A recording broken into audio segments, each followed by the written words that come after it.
Assalamualaikum warahmatullahi wabarakatuh. Halo teman-teman, perkenalkan nama saya Hanifah Dwi Aprianti dengan NPM B1A022321. Di sini saya akan menjelaskan mengenai apa sih kejahatan Mayantara itu untuk memenuhi tugas dari mata kuliah pilihan bebas kejahatan Mayantara itu tersendiri. Di sini saya mengambil referensi buku dari Abdul Wahid dan Muhammad Labib dengan judul Kejahatan Mayantara yang diterbitkan oleh Reflika Aditama pada tahun pada tahun 2005, dan ini buku cetakan kedua di tahun 2010. Ini buku milik saya, teman-teman bisa dilihat. Di sini ada nama Hanifah. Di sini saya akan menjelaskan dua bab dari buku ini, bab 1 dan bab 2. Bab 1 saya akan memberitahu apa saja judul dan subbab dari bab-bab tersebut. Bab 1 ini memiliki judul globalisasi teknologi dan globalisasi kejahatan. Terdapat 3 subbab di dalamnya, yaitu perkembangan kejahatan di era globalisasi informasi, lalu kejahatan sebagai bagian dari dampak teknologi, lalu globalisasi kejahatan tantangan bagi Indonesia. Di bab kedua kita akan membahas mengenai eksistensi kejahatan Mayantara. Di subbab pertama itu terdapat pengertian internet dan sejarah dunia cyber. Lalu di subbab kedua kita akan menjelaskan mengenai kriminologi, kejahatan Mayantara atau cybercrime, dan teori-teori kriminologi. Lalu di subbab terakhir kita akan menjelaskan mengenai kebijakan hukum pidana dalam upaya penanggulangan kejahatan. Baik teman-teman, kita akan memulai penjelasan dari bab pertama terlebih dahulu dengan subbab perkembangan kejahatan di era globalisasi. Nah, globalisasi ini melahirkan rumah baru. Apa yang kita sebut dengan globalisasi ini pada dasarnya itu bermula di abad ke-20, teman-teman. Yaitu pada saat revolusi transportasi dan elektronika itu mulai memperluas dan mempercepat perdagangan antar bangsa ataupun negara. Di samping pertambahan dan kecepatan lalu lintas barang dan jasa ini, berkembang juga secara cepat globalisasi gagasan modern seperti negara, konstitusi, nasionalisme, kapitalisme, demokrasi, juga sekularisme, dan juga industri dan perusahaan media massa. Sebagai fenomena baru, globalisasi ini belum memiliki definisi yang mapan, kecuali sekedar definisi kerja atau working definition, sehingga tergantung dari sisi mana kita melihatnya. Ada yang memandangnya itu sebagai suatu proses sosial atau proses sejarah, atau bahkan proses alamiah yang akan membawa seluruh bangsa dan negara ini makin terikat satu sama lainnya, mewujudkan satu tatanan kehidupan yang baru ataupun kesatuan koeksistensi dengan menyingkirkan batasan-batasan geografis, ekonomi, dan budaya masyarakat. Nah, sejarah ini memang sudah mengukir potret kehidupan manusia dan bangsa-bangsa lain di muka bumi dengan sangat mudah. Mengecilnya dan bahkan hilangnya batasan-batasan wilayah sama artinya dengan membuka dan memperluas keran terjadinya komunikasi atau dialog secara global ataupun dunia. Nah, sekat-sekat yang membedakan antara satu bangsa dengan bangsa yang lainnya ini sudah digeser oleh pola lalu lintas komunikasi global. Manusia dan bangsa-bangsa di muka bumi ini juga sudah dibangunkan rumah baru oleh kemajuan teknologi informasi. Rumah baru yang dibangun ini tuh melalui keunggulan teknologi satelit yang telah menjadi konstruksi yang berisi multipluralitas bangsa-bangsa di muka bumi ini. Kita bisa berkenalan dengan orang-orang di luar negeri, atau bahkan kita bisa mengadakan komunikasi dengan gampang ya pada saat ini kan ya, seperti nge-zoom, VC dengan orang-orang di luar, ataupun kita bisa teleponan, twitteran, ataupun DM-an di IG. Nah, saat ini dunia itu sudah mengalami perubahan paradigmatik. Kita melihat sendiri apa yang terjadi di dalam suatu negara ini bisa membawa pengaruh minimal beritanya itu menjalar ke seluruh dunia dalam waktu sekejap. Kalau teman-teman nonton nih ya di TV, banyak berita-berita dari luar negeri yang bisa kita akses. Dari CNN misalkan, kita bisa melihat berita apakah sih kabar apa sih yang berita terbaru di luar negeri yang sedang trending. Apa sih berita di Indonesia yang sedang naik daun gitu. Kita bisa melihat berita-berita itu di televisi atau bahkan di HP, teman-teman. Misalkan kita nge-scroll TikTok nih, kita bisa melihat kadang di TikTok itu bisa ada ada berita-berita dari luar, kadang juga ada berita dari Malaysia, kadang juga seperti yang sekarang ini berita banjir di Padang, di Sumatera Utara, di Medan. Kita bisa melihatnya secara singkat, kayak kita bisa melihat itu semua dalam waktu yang cepat, teman-teman, dalam waktu yang tidak lama, tidak kayak dulu. Kalau misalkan dulu kita harus membeli koran untuk tahu apa sih berita terkini di dunia ini, tapi sekarang kita bisa mengaksesnya melalui televisi ataupun handphone. Nah, di sisi lain ini ada yang melihat globalisasi ini sebagai sebuah proyek yang diusung oleh negara adik kuasa, sehingga bisa saja orang memiliki pandangan negatif atau curiga terhadapnya. Dari sudut pandang ini, globalisasi tidak lain adalah kapitalisme dalam bentuknya yang paling mutakhir. Selanjutnya kita akan masuk ke bab 2, yaitu informasi sebagai komoditi. Informasi ini merupakan inti globalisasi, khususnya bagi negara-negara yang berambisi membangun dan mewujudkan perubahan. Menurut Rambe, globalisasi bertujuan menciptakan interdependensi ekonomi antar negara di seluruh dunia melalui peningkatan volume dan transaksi perdagangan lintas negara serta arus modal internasional. Aspek penting lainnya dari globalisasi ini menyangkut masalah budaya. Globalisasi teknologi elektronika ini dan Globalisasi teknologi elektronika dan informasi komputer telah mempersempit wilayah dunia dan memperpendek jarak komunikasi, di samping memperpadat mobilisasi orang dan barang. Dampak globalisasi dunia ini memang sedang berjalan, di mana kita tidak tahu apa akibat yang lebih mengenaskan untuk nasib manusia dalam kebudayaan modern. Nah, tetapi ada hal yang menarik, bahwa di tengah perkembangan globalisasi ekonomi ini, teknologi dan politik tersebut, timbul fenomena nasionalisme kultural, teman-teman. Nah, selanjutnya kita akan menjelaskan mengenai kejahatan sebagai harga globalisasi. Globalisasi membawa dua akibat atau makna. Pada satu sisi melahirkan dunia tanpa batas, sementara di sisi lain globalisasi ini membangkitkan reaksi balik atau counter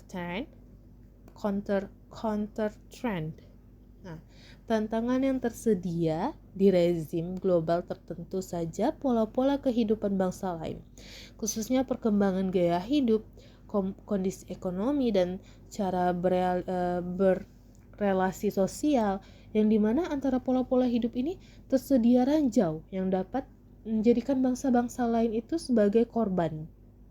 Nah, ranjau-ranjau ini yang menyeruak dari kehidupan masyarakat global. Nah, inilah yang dalam tingkat nasional maupun regional memunculkan apa yang digolongkan sebagai gejala sosial yang sakit. Dengan kata lainnya, teman-teman, kehidupan masyarakat dari hari ke hari ini banyak menghadapi masalah yang serius. Masalah yang dihadapi masyarakat ini bermacam-macam yang dampaknya ini bisa menyebabkan dampaknya ini bisa membuat masyarakat itu menjadi risih atau itu bisa meresahkan masyarakat, teman-teman ya. Ibarat sebuah penyakit, maka penyakit yang bernama kejahatan itu demikian gampang menyerang penduduk. Kejahatan ini dapat terjadi di mana saja, baik di kota besar ataupun kota kecil. Bahkan teman-teman di desa-desa pun dan di kawasan alam maya ini bisa saja terjadi kejahatan. Demikian juga dengan para pelakunya, mulai dari anak-anak sampai orang yang sudah dewasa itu bisa saja menjadi pelaku.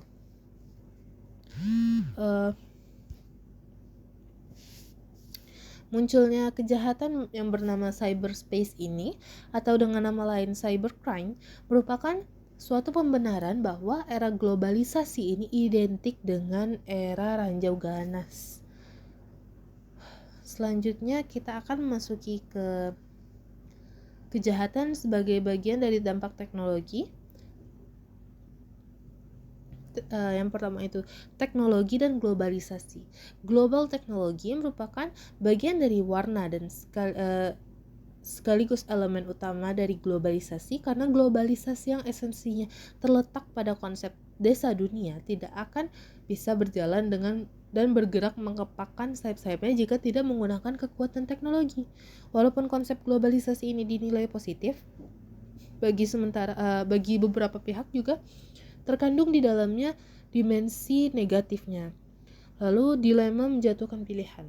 Menurut Ita Gambiro, teknologi berarti seluruh know-how, pengetahuan, pengalaman, dan keterampilan yang dibutuhkan untuk membuat suatu produk dan untuk pendirian suatu perusahaan untuk tujuan tersebut.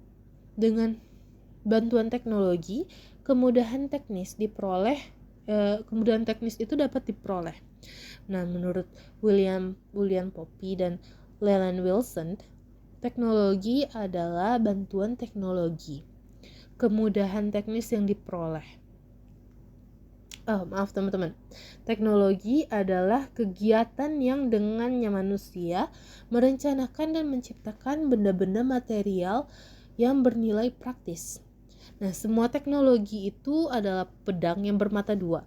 Jika digunakan untuk tujuan jahat dan baik sekaligus, kita boleh saja menilai itu positif. Bahwa misalkan teknologi itu lebih mensejahterakan kehidupan kita. Teknologi ini mempunyai mekanisme atau dinamika kejahatannya sendiri. Mekanisme itu dapat mengubah manusia menjadi penggunanya sebagai alat. Lalu teknologi, perubahan dan kejahatan. Teknologi ini dapat menjadi alat perubahan di tengah masyarakat. Demikian pentingnya fungsi teknologi hingga masyarakat ini sangat bergantung dengan teknologi, baik secara positif maupun negatif. Dampak negatif yang dimaksud adalah dampak yang berkaitan dengan dunia kejahatan. Pertanyaan tersebut semakin membenarkan wajah ganda untuk teknologi ini, yang di satu sisi menandakan kemajuan masyarakat secara positif, namun di sisi lain dapat menjadi alat canggih yang dalam berbagai bentuk perbuatan melanggar hukum dan hak asasi manusia. Nah, teman-teman, teknologi ini kalau kita pergunakan dengan baik itu bisa menguntungkan kita, seperti kita belajar, membuat jurnal, ataupun membuat makalah, ataupun bahkan membuat skripsi. Teman-teman, itu bisa menguntungkan kita dalam menggunakan teknologi. Tetapi jika kita menggunakan teknologi ini untuk hal tidak baik, bisa saja kita dituntut oleh orang lain yang merasa haknya dirugikan. Tapi ayah saya juga pernah kena tipu, teman-teman. karena orang itu mengatasnamakan suatu instansi, dan ayah saya karena tidak mengerti mengenai penipuan penipuan di era sekarang, itu ayah saya rugi berpuluh-puluh juta karena orang tersebut. Tetapi kita tidak tahu siapa yang menelpon, kita tidak tahu harus menuntutnya gimana. Itu sudah dilaporkan ke polisi, juga tidak ada tanggapan lainnya, juga mereka tidak tahu harus mencarinya melalui apa, karena setelah ditelepon nomor itu langsung diblokir, jadi tidak bisa dilihat. Jadi kita harus berhati-hati dalam menggunakan teknologi, teman-teman sekalian. Selanjutnya kita akan menjelaskan mengenai globalisasi kejahatan, tantangan bagi Indonesia. Salah satu dari produk ilmu pengetahuan dan teknologi adalah teknologi informasi, atau yang biasa kita kenal dengan teknologi telekomunikasi. Pada perkembangannya ini terjadilah konferensi gensi antara teknologi telekomunikasi, media, dan komputer yang menghasilkan sarana baru yang disebut dengan internet. Nah, internet ini merupakan sekumpulan jaringan komputer yang menghubungkan situs akademik, pemerintah, komersial, organisasi, maupun perorangan. Dengan internet ini manusia bisa melakukan aktivitas layaknya di kehidupan nyata. Di antara layanan yang diberikan internet ini dikenal dan dilakukan secara umum antara lain yaitu e-commerce, e-banking, e-government, e-learning. Nah, kita sepertinya sudah biasa dalam menggunakan layanan ini, teman-teman ya. Seperti e-commerce, kita sering belanja online, terus e-banking, kita sering pakai m-banking ya, kalau misalkan QRIS gitu, ataupun transfer tanpa harus ke ATM. Kalau e-government kayak mencari-cari tahu mengenai putusan misalkan di Mahkamah Agung, itu ada layanannya di internet, teman-teman sekalian. Nah, e-learning ini biasa kita gunakan di Unip, yaitu portal Unip ya. Seperti biasa kita bisa menggunakannya. Jadi kita sudah terbiasa dengan hal-hal ini, teman-teman sekalian. Lalu, salah satu kejahatan yang ditimbulkan oleh perkembangan teknologi informasi atau telekomunikasi adalah kejahatan yang berkaitan dengan aplikasi internet. Nah, kejahatan-kejahatan ini sering disebut dalam istilah asing yang dengan nama cybercrime.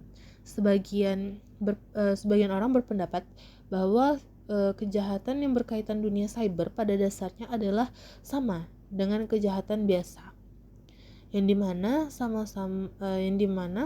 sama dengan kejahatan yang diatur di dalam KUHP. Sebagian lagi orang lain berpendapat bahwa perlu pembaruan hukum pidana, atau yang lebih ekstrim lagi, perlu undang-undang atau peraturan tertentu yang berkaitan dengan kejahatan dunia maya. Sementara itu, upaya perumusan hukum pidana secara lebih baik mencakup di dalamnya merubah ataupun membuat aturan khusus terkait kejahatan dunia maya. Baik, teman-teman, kita lanjut di bab 2 lagi mengenai eksistensi kejahatan mayantara. Apa sih pengertian internet dan cyberspace itu? Nah, di sini terdapat beberapa pendapat ahli atau mungkin pendapat dari pengadilan. Nah, menurut the US Supreme Court, internet adalah international network of interconnected computer. Artinya jaringan internasional dari komputer-komputer yang itu saling berhubungan. Dari definisi ini bisa kita lihat, teman-teman sekalian, dimensi internasionalnya di mana jaringan antar komputer tersebut melewati batas-batas teritorial suatu negara. Nah, ada lagi nih, menurut Agus Raharjo, internet sebagai jaringan komputer antar negara atau antar benua yang berbasis protokol Transmission Control Protocol atau Internet Protocol atau bisa kita singkat jadi TCP atau IP. Nah, menurut Howard Rheingold itu menyatakan bahwa cyberspace ini sebuah ruang imajiner atau dunia maya yang bersifat artifisial. Nah, maksudnya itu di mana semua orang itu bisa melakukan apa saja yang bisa dilakukan dalam kehidupan sosial sehari-hari dengan cara yang baru. Nah, teman-teman, Agus Raharjo itu mengatakan kalau misalkan cyberspace ini sesungguhnya merupakan sebuah dunia komunikasi berbasis komputer atau computer mediated communication. Dunia ini yang dunianya itu menawarkan realitas baru dalam kehidupan manusia yang disebut dengan realitas virtual atau maya. Sejarah dan perkembangan internet ini tidak bisa dilepaskan dari perang dingin antara Uni Soviet atau USSR dan Amerika Serikat yang mulai mengemuka sejak usainya Perang Dunia II. Sejak usainya Perang Dunia II.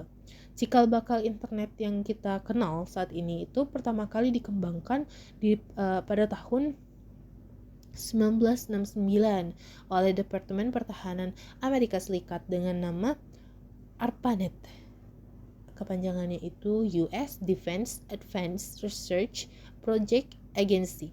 Nah, ARPANET ini dibangun dengan sasaran untuk membangun suatu jaringan komputer yang tersebar untuk menghindari pemusatan informasi di satu titik yang dipandang rawan untuk dihancurkan bila terjadi peperangan. Pada awal tahun 1980-an, ARPANET ini terpecah menjadi dua jaringan, yaitu ARPANET dan MILNET. MILNET ini sebuah jaringan militer, tapi keduanya itu punya jaringan sehingga komunikasi antara jaringan itu tetap bisa dilakukan. Nah, Indonesia itu baru bisa menikmati layanan internet internet komersial ini pada tahun 1994. Sebelumnya yang dimana perguruan tinggi Universitas Indonesia itu sudah lebih dahulu tersambung dengan jaringan internet melalui gateway yang menghubungkan universitas dengan network di luar negeri. Nah, selanjutnya aspek-aspek kriminologi di kejahatan mayantara. Kriminologi itu merupakan suatu ilmu pengetahuan yang berkaitan dengan masalah kejahatan, termasuk keseluruhan fenomena atau gejala-gejala sosial yang berhubungan dengan kejahatan. Keseluruhan fenomena sosial yang tepat dijadikan sebagai bagian dari kajian kriminologi karena terdapat sisi relasional dan dengan masalah perilaku yang menyimpang. Kejahatan ini maksud di sini itu perbuatan antisosial yang merugikan dan menimbulkan ketidaktenangan masyarakat serta bertentangan dengan moral masyarakat dengan dinamika perkembangan zaman yang terjadi. Pergeseran cara pandang, nilai, moral, dan kesusilaan hal ini pada waktunya itu akan mempengaruhi moral masyarakat yang merupakan salah satu di antara tolak ukur perbuatan itu jahat atau tidak. Pengertian kejahatan mayantara itu kita akan memulai dari kepolisian Inggris atau cybercrime. Maaf teman-teman sekalian. Menurut kepolisian Inggris atau cybercrime itu, kejahatan mayantara ini adalah segala macam penggunaan jaringan komputer untuk tujuan kriminal atau kriminal berteknologi tinggi dengan menyalahgunakan kemudahan teknologi digital. Indra Savitri juga mengemukakan bahwa kejahatan dunia maya adalah jenis kejahatan yang berkaitan dengan pemanfaatan sebuah teknologi informasi tanpa batas serta memiliki karakteristik yang kuat dengan sebuah rekayasa teknologi yang mengandalkan kepada tingkat keamanan yang tinggi dan kredibilitas dari sebuah informasi yang disampaikan dan diakses oleh pelanggan internet. Muladi dalam bukunya juga memandang bahwa cybercrime ini adalah cybercrime itu digunakan dengan pendekatan computer crime. Tapi cybercrime berbeda dengan computer crime, teman-teman sekalian. Muladi itu mengatakan bahwa sampai saat ini tuh belum ada definisi yang sama mengenai cybercrime, baik di nasional maupun global. Kebanyakan masih menggunakan soft law berbentuk kode atau code of conduct seperti di Jepang dan Singapura. Agus Raharjo menyatakan bahwa istilah cybercrime sampai saat ini itu belum ada kesatuan pendapat. Bahkan tidak ada pengakuan internasional mengenai istilah baru, tetapi ada yang menyamakan istilah cybercrime ini dengan computer crime. Nah, Bardanawawi Arif menggunakan istilah tindak pidana mayantara untuk menyebut cybercrime. Beliau menyatakan dengan istilah tindak pidana mayantara dimaksudkan identik dengan tindak pidana di ruang cyber atau cyberspace, atau biasa juga dikenal dengan cybercrime. Nah, di sini kita mulai masuk ke teori-teori kriminologi. Teori anomi, mulai dari teori anomi, teman-teman sekalian, atau Durkheim. Istilah anomi ini diperkenalkan oleh dua tokoh kriminologi, yaitu Emily Durkheim dan Robert K. Merton. Konsep anomi ini sering diterjemahkan sebagai normlessness. Beberapa pakar mengatakan bahwa lebih tepatnya jika diterjemahkan sebagai deregulation. Di dalam buku Division of Labor in Society, Durkheim mempergunakan istilah anomi semula diartikan sebagai a condition of deregulation, yang artinya itu yang terjadi di masyarakat. Nah, keadaan tersebut itu sering diartikan pula sebagai keadaan masyarakat tanpa norma, dan keadaan ini sangat mempermudah terjadinya penyimpangan perilaku. Nah, Durkheim mengembangkan teori fungsionalisme struktural yang berfokus pada cara mengecah struktur masyarakat. Perspektif ini melihat masyarakat sebagai sistem yang mencakup unsur-unsur yang saling bergantungan yang bekerja sama menjaga stabilitas dan keseimbangan sosial. Berbeda dengan pendekatan yang mengutamakan individu, Durkheim ini menekankan pentingnya struktur sosial dalam membentuk perilaku. Nah, Durkheim ini menganggap bahwa masyarakat sebagai realitas tersendiri yang memiliki hukum dan kaidahnya tersendiri, terpisah dari individu.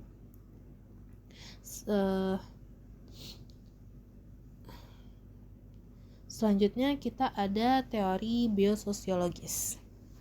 Teori biososiologis merupakan integrasi atau pengkombinasian dari teori bioantropologis dengan mazhab sosiologis.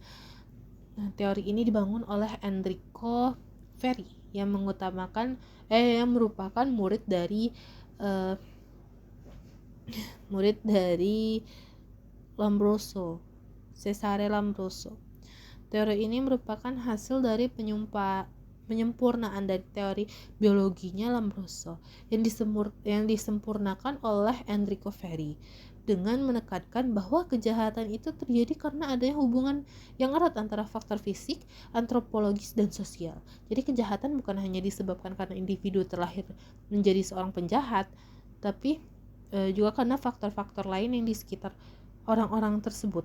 Teori ini didukung oleh konsep anatomi Durkheim yang menjelaskan bahwa penyimpangan tingkah laku itu disebabkan karena kondisi ekonomi dalam masyarakat. Selanjutnya ada teori kontrol sosial dan containment, juga ada teori biososiologis, dan banyak teori lainnya. Selanjutnya kita akan membahas mengenai aspek-aspek hukum pidana. Kebijakan hukum pidana dalam upaya penanggulangan kejahatan.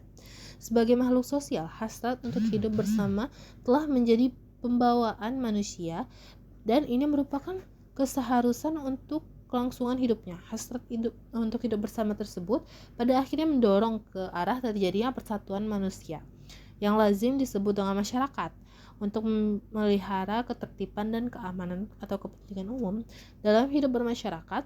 Maka badan yang berkuasa dalam masyarakat ini atau pemerintah mengeluarkan peraturan-peraturan, dan setiap anggota masyarakat harus menaati peraturan tersebut.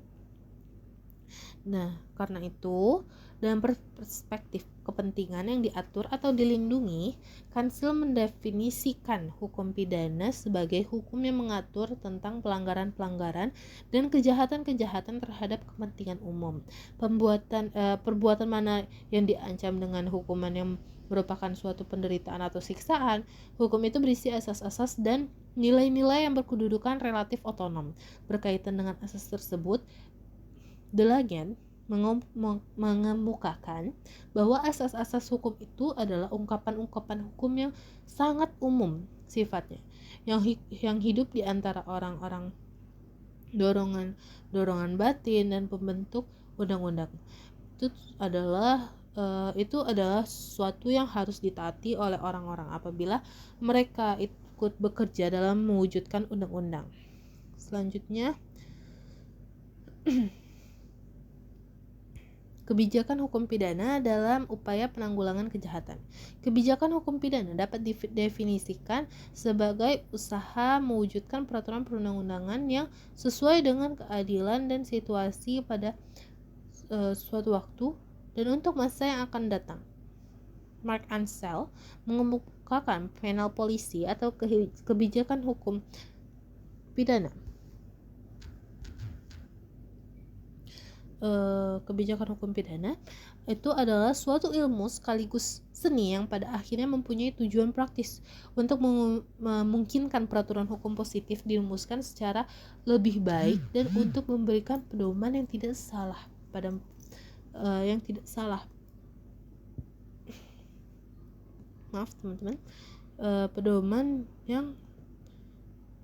saja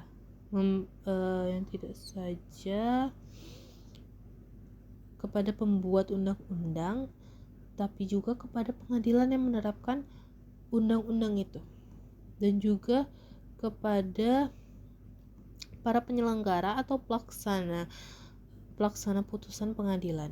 Dalam perspektif ini atau dalam perspektif politik kriminal, kebijakan hukum pidana itu identik dengan pengertian kebijakan penanggulangan kejahatan dengan hukum pidana. Oleh karena itu, dengan perkataan lain, kebijakan penanggulangan kejahatan dengan hukum pidana itu bisa disebut juga dengan kebijakan kriminalisasi, di mana dalam proses kriminalisasi ini menggunakan saran pidana. Suatu perbuatan dijadikan perbuatan pidana dan karena alasan-alasan, yaitu pertama, perbuatan itu merugikan masyarakat, lalu sudah berulang-ulang kali dilakukan, dan ada reaksi sosial atas perbuatan tersebut. Nah, terus adanya unsur bukti. Adanya unsur bukti. Berdasarkan keempat parameter ini, maka tidak